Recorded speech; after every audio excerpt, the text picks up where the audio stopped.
sa puso at kamalian, kaya sa pagkata ko, alam ko ang hirap at pagod ng manggagawang Pilipino. Sa Tierra Carinamo, Minimis, Province of Cavite. Next up, Elizabeth Lepe, Minimis, Calamba, Laguna.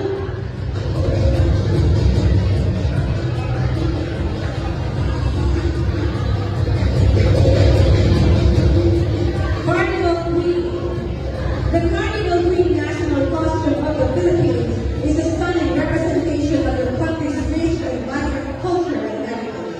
This ensemble draws inspiration from the elegance and grandeur of Philippine Cardinal Queen. The costume features elaborate embellishments, vibrant colors, and a regal presence, capturing the spirit of celebration and festivity. It showcases the diversity and unity of Filipino people, incorporating elements from various indigenous tribes across Luzon, Visayas, and Mindanao.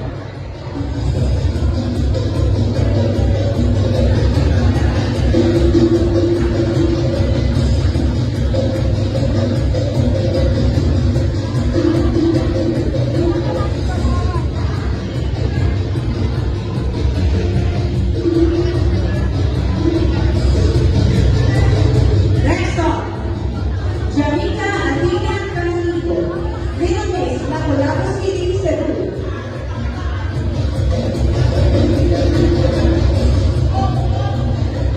On April 27, 1521, Lapu-Lapu, together with the men of Mactan, fought against Magellan and the change he wanted to bring with the Spanish flag. Under the leadership of Lapu-Lapu, Magellan and his men were successfully defeated. Today, Lapu-Lapu is regarded as the first national hero of the Philippines, and as a child, Jamaica wants to embody the bravery of our hero. She believes that in that way, she too can fight the battle in this new journey.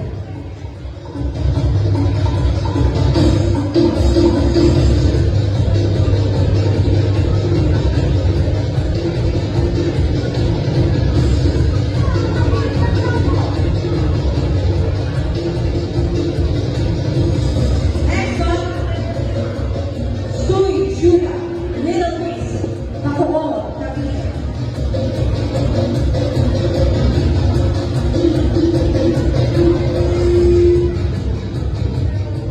Sui is wearing a rose-colored black dress pant and black, which is Indian. Nowadays, this is called buko. The black Filipiniana dress representing the heart, which is a Bible ordinary, as we all know. And the heart is always present, not only in triumphs and victories, but also in times of defeat, trials, and losses.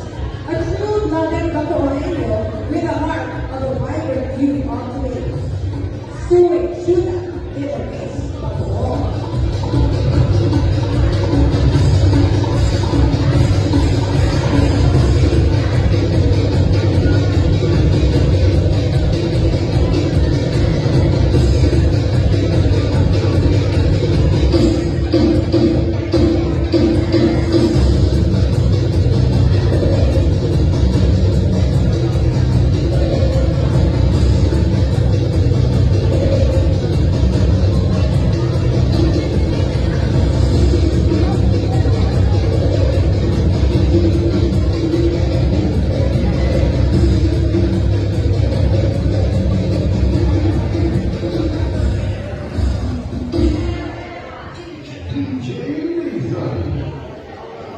And now let's have Princess Jean Mapolgo, Little Miss Batangas.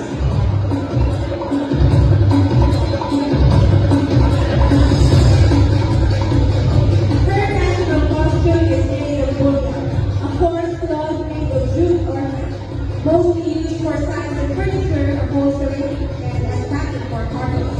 It is made and painted to showcase the breathtaking views of the province of Batangas, such as mountains and beaches and landing sites. There are delicious foods and delicacies such as Joey Batangas, Goto, Tilapia, Tanay Barako, and above all, the hospitality and Batangas of Batangueños and Batangueñas.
such as Talisay, Argao, Compostela, and Marcar, and the rest of Cebu province. Adorned with religious motifs and gold weaving, it symbolizes the enduring power and spiritual devotion of the miraculous child Signor Santo Niño, the protector of Cebu Island.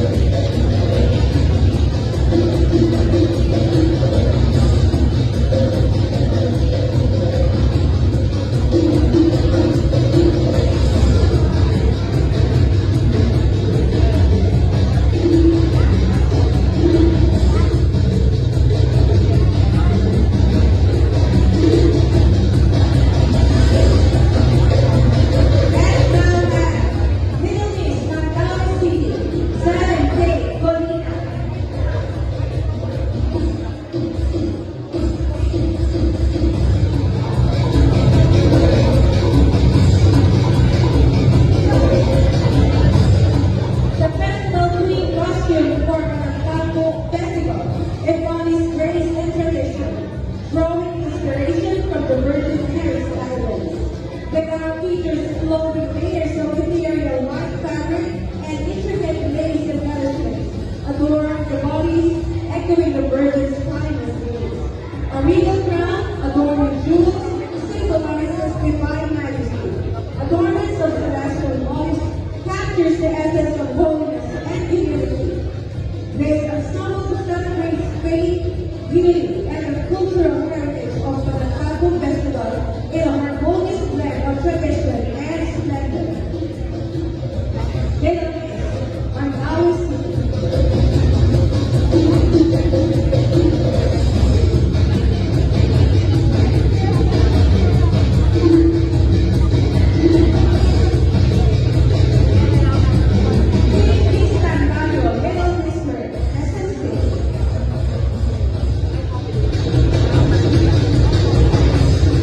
The costume was inspired by our national bird, which is the eagle. The color gold symbolizes prestige and luxury, and it is usually associated with royalty and refinement. It communicates elegance, affluence, quality, beauty, and idealism. The eagle's bravery, strength, and power and freedom also expression of enlightenment and spirit, and acts as a reminder of our spiritual side. It signifies inspiration, release from bondage, victory, longevity, speed, pride, power, and glory.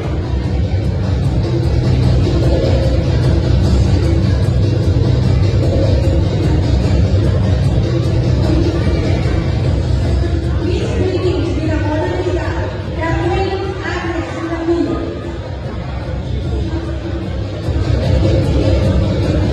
Bringing their history with her. Catherine Isabuyo has won our history from her home in Pinamona, a creation with symbolism of the first established town around the lake.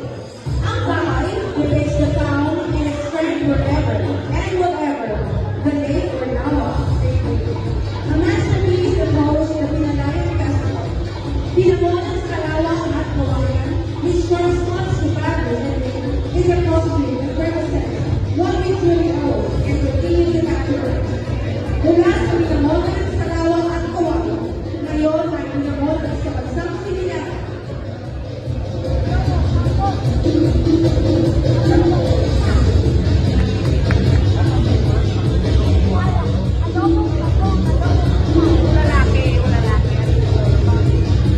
And now that is greeting Alana Kuko.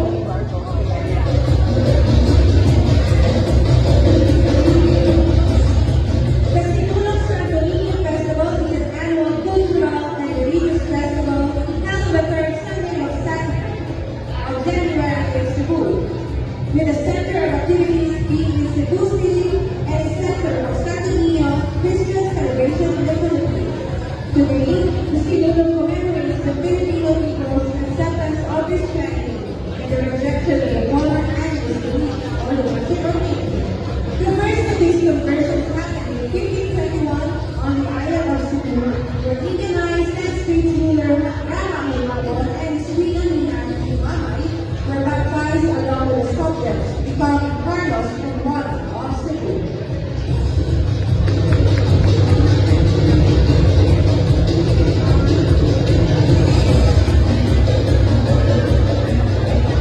Miss and Preteen Cebu Province, Nicoya Marie Taylor.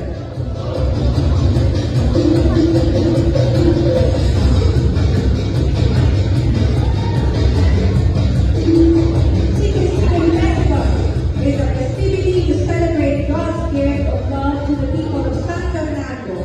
Sikoy comes from the word sikoy, which literally means an act of fishing using nets. Deliberately gone when ties are rough and sturdy. The festival is a Thanksgiving ritual and a petition prayer for guidance, protection, and blessings for a bountiful harvest from the farm and from the sea.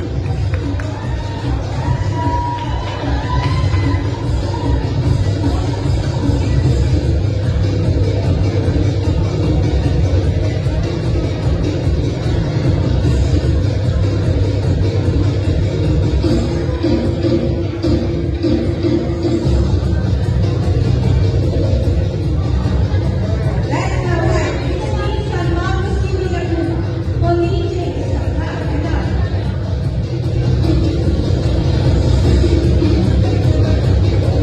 Wearing the national police name Mario Martinez Katapang of Icano Centro, Miss San Marcos costume is inspired by the Coconut Festival every January in San Pablo. This is called Moderno Santa Pedro, showing the colorful and rich culture of the Coconut Festival. Loud and proud, carrying the people of San Pablo in the back dress with pride and honor. Solo, Moderno Santa Pedro.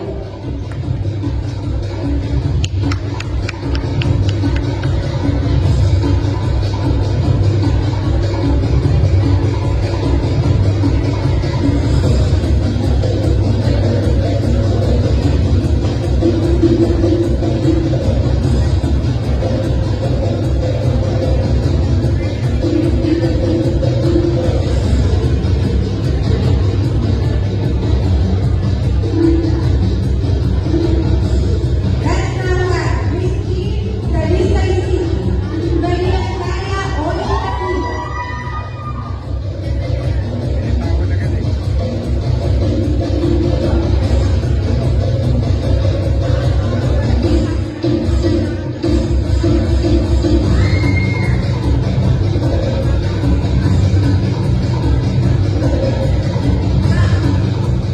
His series pattern that depicts the beauty of Vietnamese symbol is the main inspiration and gives the style of each individual. As the costume becomes a resplendent ensemble, it becomes a living embodiment of the historical and spiritual narrative. The costume, with its intricate details of symbolic evidence, captures the essence of a Palestinian who exudes resilience and confidence to face every challenge that life brings, as wide as it is, as few as it shows.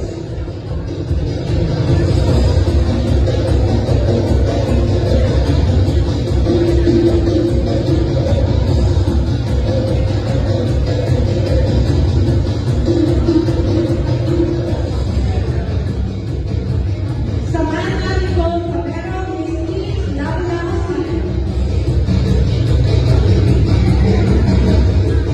From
para sa pagiging makabago. Ang walong botones ay sumisimbolo sa walong sinag ng araw ng ating mag-awat na mula sa walong probinsya na lumabas sa Estado. Nandito rin ang tatlong inumin para sa Luzon, Visayas at Mindanao.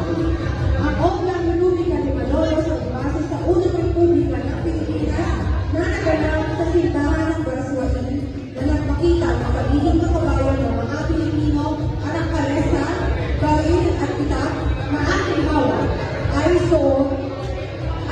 ay bumalik tayo sa mga kuyanong Bulakenyo sa kanilang paglaban sa ating bansa at mga kaibigan.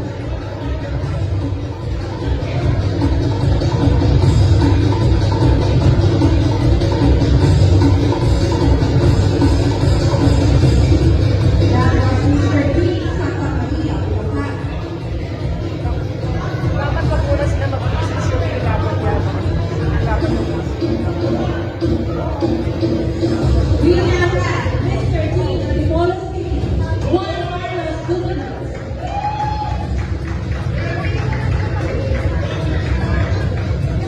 Inspired by Aria Festival, this is a celebration in honor of the infant Jesus, which is the Thanksgiving.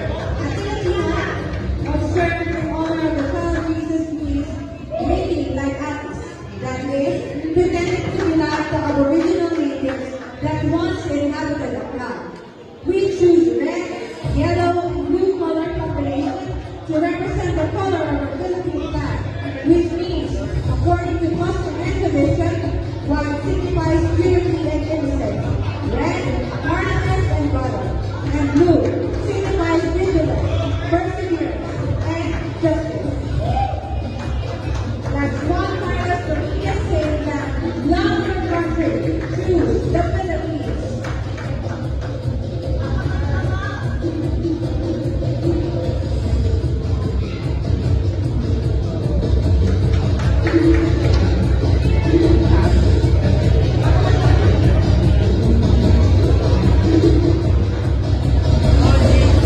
And from all the things, Mr. Jairus Diaz Galucas, Cebu City.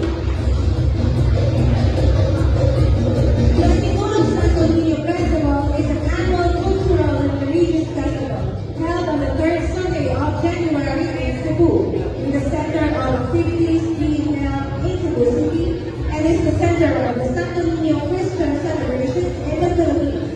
Today, the Sinulog commemorates the Filipino people's acceptance of Christianity and their rejection of their former animist beliefs, or worship of Jesus. The first of these conversions happened in 1821 on the island of Cebu when Indianized Sanskrit ruler Rahman and his three Atihan Humamay were baptized along River Summit, becoming Carlos and Juana of Cebu.